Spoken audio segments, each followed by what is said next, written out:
শাকিব খানের তুফান সিনেমার পর দর্শকদের শাকিব খানকে নিয়ে আশা যেন আরো কয়েক গুণ বেড়ে গেছে। ঠিক এই আশাটা নিয়েই তারা অপেক্ষা করছিলেন দরদ সিনেমাটা দেখার জন্য। চলেন আজকে দরদ নিয়ে একটু বিস্তারিত কথা বলি যে আসলেই দর্শকদের মনে শাকিব খান কতটুকু দরদ জাগাতে পারলেন। আমাদের স্টুডিওতে আমাদের সাথে উপস্থিত আছেন আমাদেরই সহকর্মী সোহেল হাসান এবং আপনাদের সাথে আছি আমি মোহনা হোসেন। সোহেল, স্বাগতম আপনাকে। কেমন আছেন? হ্যালো। দরদ কেমন দেখলেন? দরদ কতটুকু দরদ জাগালো আপনার মনে? দরদ আসলে দীর্ঘদিন থেকেই জাগাচ্ছিল। আচ্ছা। তো সেই দরদের স্পর্শ নিতে আসলে আমি আমার মতো অনেক গণমাধ্যম কর্মী, সিনেপ্রেমী, সিনেমার অঙ্গনের লোক সবাই আসলে 15ই নভেম্বর থেকে মানে দরদের উপস্থিতি দেখতে যাচ্ছে সব জায়গাতে। বা বাংলাদেশের অনেকগুলো বন্ধ প্রেক্ষাগৃহ এই সিনেমার মাধ্যমে খুলেছে। তো এটা বাংলা সিনেমার প্রতি মানুষের যে দরদ সেটা আগে প্রথম দেখেছি আমি, এবং সেই উচ্ছ্বাস যে সিনেমাটা রিলিজ হওয়ার আগে। আপনাকে একটা কথা বলি যে সাকিব খানের সিনেমার পোস্টার থাকলে মানে একটা ঘটনা ঘটে যায়। তো আমি এই সিনেমার রিলিজের দিন ঢাকার বাইরের একটি প্রেক্ষাগৃহের সামনে ছিলাম সকালবেলা। আচ্ছা। সেদিন ছিল শুক্রবার 15ই নভেম্বর। সকাল 8টার একটু আগে আমি দেখি যে সিনেমা হলের যে প্রস্তুতি, মফস্বলের একটি হল যেটা মানে গত প্রথম শোয়ের জন্য হ্যাঁ, এবং গত ঈদের পর, কোরবানির ঈদের পর তাদের ভাষ্যমতো 2টা সিনেমা প্রদর্শিত হয়েছিল সেই প্রেক্ষাগৃহে, কিন্তু কোনো ধরনের মানে রেসপন্স ছিল না। এবং তাদের কথা ছিল এরকম যে তারা হয়তো লাইটের বিলও তুলতে পারেনি। আচ্ছা। তো এই রকম একটা সিচুয়েশনে সাকিব খানের পোস্টারের পাশে থেকে তাদের মুখের, চোখের এবং তাদের যে উচ্ছ্বাস যে দর্শক আসবে, লাভবান হবে বা একটা আনন্দ ঈদের মতো, সেই জিনিস থেকে আজ করা যায় সারা বাংলাদেশে যে প্রেক্ষাগৃহগুলো। আমি মফস্বলের কথা বলেছি। প্রেক্ষাগৃহ সংশ্লিষ্টদের মনে যেমন উচ্ছ্বাস ছিল ঠিক তেমনি চলচ্চিত্র প্রেমীদের মনেও একটা উচ্ছ্বাস ছিল দরদ নিয়ে। মানে আমি মফস্বল থেকে এই জন্য বললাম, ঢাকার যে আধুনিক প্রেক্ষাগৃহগুলো সেগুলোতে কিন্তু দর্শক যায় এবং রেগুলারলি যায়। মানে একটা পুরাতন সিনেমা, বিভিন্ন ধরনের চলচ্চিত্র আসলে চলে, সেই কারণে কিন্তু মফস্বলের হল থেকে আসলে মূল হিসাবটা শুরু করা উচিত, যে ওখানে যে দর্শকগুলা যাবে বা ওখানে যে পরিবেশটা তৈরি হবে এটা রিয়েল, এবং সারা বাংলাদেশের চিত্রটা ওইখান থেকেই আসে। মানে বাংলাদেশের চলচ্চিত্রের কি অবস্থা এটার চিত্রটা আসলে ওইখানে পাওয়া যায়। যেমন বগুড়ার মমইন সিনেমা হলের কথা আমি জানি, সেখানে ভালো দর্শকের উপস্থিতি রয়েছে। যশোরের মনিহার, এরকম করে কুমিল্লার কয়েকটা সিনেমা হল আমি অনেকের সাথে কথা বলেছি, তাদের সোশ্যাল মিডিয়া পেজে আমি খেয়াল করেছি সবাই মানে আশাবাদী যে বন্দর থেকে চালু হওয়া এই বিষয়টাকে সবাই ফোকাস করেছে। এবং সিনেমা হলে দর্শকের যে উপস্থিতি অবশ্যই ছিল, এবং প্রথম দিনে আপনার আয়ের বিষয়টাও ভালোই ছিল। হ্যাঁ, সেটা থেকে বোঝা যায় যে আসলে দরদ নিয়ে কতটা আকাঙ্ক্ষা ছিল মানুষের, যে তুফানে যত টিকিট প্রথম দিন বিক্রি হয়েছে তার চেয়ে বেশি বিক্রি হয়েছে দরদে। তাহলে পরের দিনগুলোর অবস্থা কি হলো? এটা তো প্রথম দিনের কথা গেল। মানে আপনি কেমন দেখলেন দরদ এবং সেটার প্রভাব আসলে টিকিট বিক্রির উপর পড়েছে কিনা? আমি দরদ নিয়ে একটা রিভিউ জানতে চাচ্ছি আসলে আপনার কাছ থেকে। রিভিউটা হলো এরকম যে সাকিব খানকে সামনে রাখলে দর্শক আসবেই, কিন্তু সিনেমা হলে কিন্তু একটা দীর্ঘক্ষণ 2-2.5 ঘন্টার একটা সময় পার করতে হয় সিনেমা দেখতে গেলে। মানে এই দীর্ঘ সময়ে আপনি যদি সিনেমা হলে বসে থাকেন নিশ্চয়ই শুধু শাকিব খানকে খুঁজবেন না, বা একজন অভিনেতার দিকে তাকিয়ে থাকার সুযোগ নাই। গল্প দেখতে হবে, মেকিং থাকতে হবে, গল্পের ধারাবাহিকতা থাকতে হবে। তারপর মানে সিনেমাটা হলো আসলে একটু পর পর একটা বিনোদিত হওয়ার বিষয় থাকতে হয়, একটা ক্লাইম্যাক্স থাকতে হয়, একটা ফাইটিং বা একটা গান বা একটা মানে গল্পের একটা মোড়, সেই চলচ্চিত্রের সাথে সংশ্লিষ্টপূর্ণ করে আবহ সঙ্গীত অনেক কিছুই।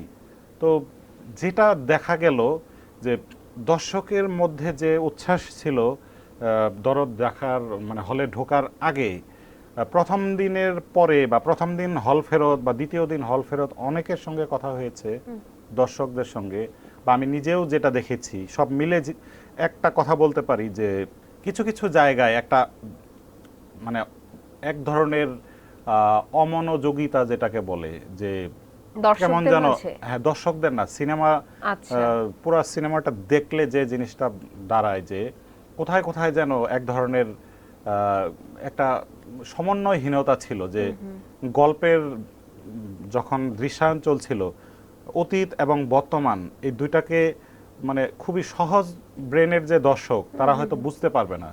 এখন একটা সিনেমা কি শুধু নির্মাতারাই বুঝবে, বা যারা সিনেমা বোদ্ধা তারাই কি বুঝবে? সিনেমা তো আসলে দর্শকদের জন্য। দর্শক মানে বাংলাদেশে যত সিনেমা জনপ্রিয় হয়েছে সাবলীল গল্পের কারণে, সাবলীল উপস্থাপনার কারণে, সহজ ভাষার কারণে, এবং সিনেমা বা গান একই কারণে হিট হয়। যখন স্বাভাবিক মানে এই মানে আমরা যেভাবে কথা বলি এইভাবে যখন কোনো কিছু খুঁজে পাই তখনই কিন্তু দেখতে যাই। তো এই অনন্য মামুনের এই সিনেমাটার মধ্যে গল্পের যে চিত্রায়নটা হয়েছে, হয়তো গল্প ঠিকঠাকই তৈরি হয়েছিল কিন্তু চিত্রায়নের সময় এসে এক ধরনের গল্প বলাটা আসলে বোধহয় খুব বেশি একটু সিনক্রোনাইজড না, হয়নি, ধারাবাহিকভাবে হয়তো হয়নি। হয়নি। মানুষ হয়তো অতীত বর্তমান কোনটা অতীতে চলছে কোনটা বর্তমানে হচ্ছে এই বিষয়টা বুঝতে বোধহয় বুঝতে একটু একটু কষ্ট সময় হয়েছে। লেগেছে। তবে ব্যাকগ্রাউন্ড মিউজিক বা এই জিনিসগুলোতে ঠিকঠাক ছিল। আচ্ছা। গানের বিষয়টাতেও যেমন সোনাল চৌহানের যে ডাবিং যেগুলো ছিল সেগুলোতেও একটু দৃষ্টিকটু বিষয় ছিল।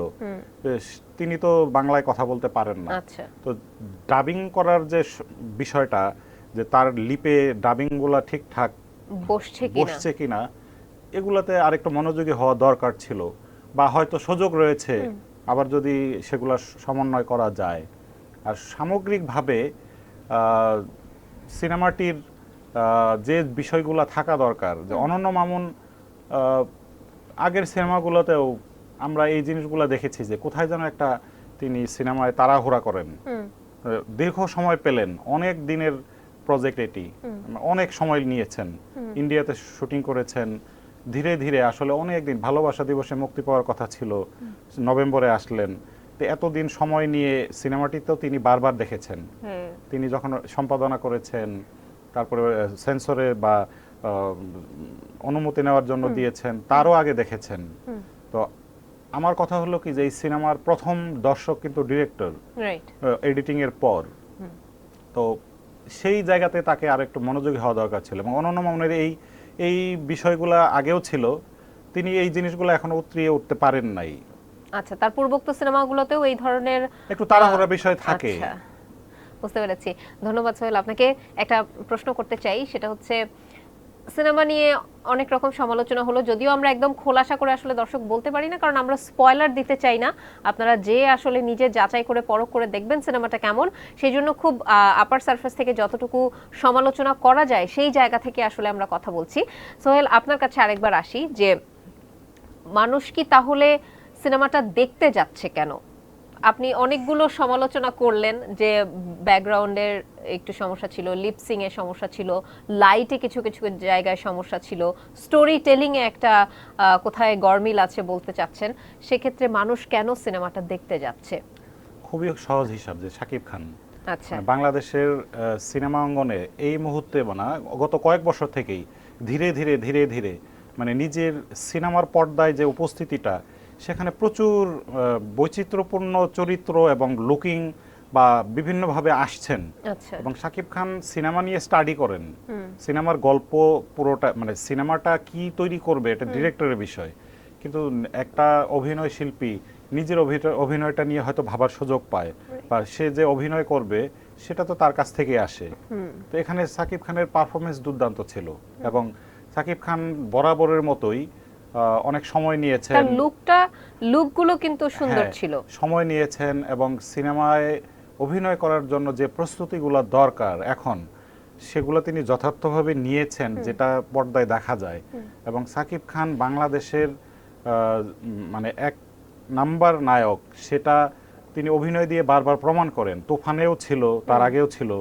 আসলে গল্প নির্বাচন করে ডিরেক্টর বা প্রোডিউসার, সেক্ষেত্রে অভিনয় শিল্পীকে দোষ দেওয়ার কিছু নাই, কিন্তু তার উপর প্রভাবটা তো পড়ে। প্রভাব পড়বে, কিন্তু হ্যাঁ, সিনেমার মানে একটা অভিনয় শিল্পী আপনি যদি ব্যাকরণিক ভাবে চিন্তা করেন, ডিরেক্টরের কাজ ডিরেকশন দেওয়া, অভিনয় শিল্পীর কাজ অভিনয় করা, প্রোডিউসারের কাজ বিনিয়োগ করা, পরিবেশকের কাজ দেখানো। তো এইভাবে যদি ভাবেন শাকিব খান ঠিক আছে, এবং শাকিব খান একটা অভিনয় শিল্পী সবকিছু নিয়ন্ত্রণ করতে পারে না, এখানে যে বিনিয়োগ করবে তার একটা মতামত ছিল, এখানে যে ডিরেকশন দেয় তার অবশ্যই মতামত ছিল। প্রথমত বিনিয়োগকারী, প্রোডিউসার এবং পরিচালক এই দুইজন একমত হন যে গল্পটা কি হবে, অভিনয় শিল্পী কি হবে, তারা দুইজন কিন্তু ঠিক করেন এবং কখনো কখনো ডিরেক্টরই ঠিক করে ফেলেন।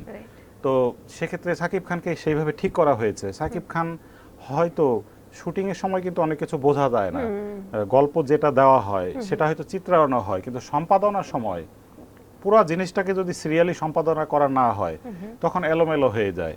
তো সেক্ষেত্রে একজন অভিনয় শিল্পী কি করার থাকবে? অভিনয় শিল্পী শুটিং এর পরে আর কিচ্ছু করার থাকে না, তাকে শুধু অপেক্ষা করতে হয় যে সিনেমাটা কি দেখা যাবে। তো সেই জায়গা থেকে সাকিব খানের এখানে কোনো দায় নেই আমি মনে করি। মানুষের ঢলটা কি একটু কমে যাচ্ছে? মানুষের ঢল কমে যাওয়ার অন্যতম কারণ আমি যে কথাগুলো একটু আগে বললাম, যে তুফানের মধ্যে যে একটা মানে একটা বিষয় ছিল যে কয়েকটা গান ছিল দর্শককে আকর্ষণ করে নেওয়ার মতো ছিল, কিছু হ্যাঁ, বিষয় এবং ছিল। খুবই গতি ছিল গল্পে। একের পর এক দৃশ্য আসছে, মানে একটা মানে গতি থাকতে হয় সিনেমায়। তো দরদের সেই গতির বিষয়টা একটু সমস্যা রয়েছে। আর তারপর আরেকটা যেটা বিষয় আপনাকে আমি বলি যে হতাশার কিছু নেই। বাংলাদেশের সিনেমা অঙ্গনটা অনেকদিন থেকেই ধুঁকছে, অনেক বছর থেকেই, মানে আমি মনে করি যে এক যুগ থেকে ঢুকছে, মানে প্রতিনিয়ত এই অধঃপতনের দিকেই যাচ্ছিল। তো এই হঠাৎ করেই এক সাকিব খান বাংলাদেশের সিনেমাকে টিকিয়ে রাখবে, প্রতিদিন সাকিব খানের সিনেমা মুক্তি পাবে, প্রতি সপ্তাহে কি দেওয়া সম্ভব? তাহলে এই রকম সামগ্রিকভাবে বাংলাদেশের সিনেমাকে উন্নয়ন করার জন্য বা বাংলাদেশের সিনেমা ইন্ডাস্ট্রিতে আরও নতুন মুখ তৈরি করার জন্য, বিনিয়োগ বেশি বাড়ানোর জন্য সামগ্রিক পরিকল্পনা দরকার। সরকার এবং সিনেমা অঙ্গনের যারা দায়িত্বশীল ব্যক্তি সামগ্রিকভাবেই দরকার। এককভাবে কেউ সিনেমাকে ঠিক করতে পারবে না, কারণ এখানে অনেকগুলো পক্ষ রয়েছে। সিনেমা হল রয়েছে, তারপরে প্রোডিউসার রয়েছে। সিনেমা হলে আসার আগে প্রযোজনা করাটা খুবই জরুরি। এখানে অভিনয় শিল্পীর দরকার আছে। সাকিব খান একটা ভালো চরিত্র তুলতে পারে, আপনি একটা বিগ বাজেটের সিনেমায় খুবই দুর্বল অভিনয় শিল্পী নিয়ে আসলেন, কিছুই হলো না। তো সবকিছু মিলে একটা মানে ব্যাপক রকমের পরিকল্পনা দরকার, অনেকগুলো লোকের আন্তরিক প্রচেষ্টা দরকার, একটা সমন্বয় থাকা দরকার। তবে বাংলাদেশের সিনেমা সম্ভাবনাময়। এই ধুঁকতে থাকা চলচ্চিত্রের ভেতরে আমরা আসলে ভালো ভালো কিছু সিনেমা পেয়েছি, তাই একটা সিনেমা যদি আসলে আমাদের মন জোগাতে না পারে, আমার মতে খুব বেশি হতাশ হওয়ার আসলে কিছু নেই মনে হয়। নাই। অসংখ্য ধন্যবাদ সোহেল আপনাকে। দর্শক আপনাদেরকেও অসংখ্য ধন্যবাদ, এতক্ষণ আমাদের সাথে ছিলেন। আসলে আমরা আশা করি যে একটা ভালো সিনেমা আমরা হলে যেয়ে দেখব, এই আশাটা যদি চলচ্চিত্র সংশ্লিষ্ট লোকজন বুঝতে পারেন, তাহলে হয়তো আমরা সামনে আরো দারুণ দারুণ কিছু সিনেমা উপহার পাবো। ধন্যবাদ সবাইকে, এতক্ষণ আমাদের সাথে ছিলেন।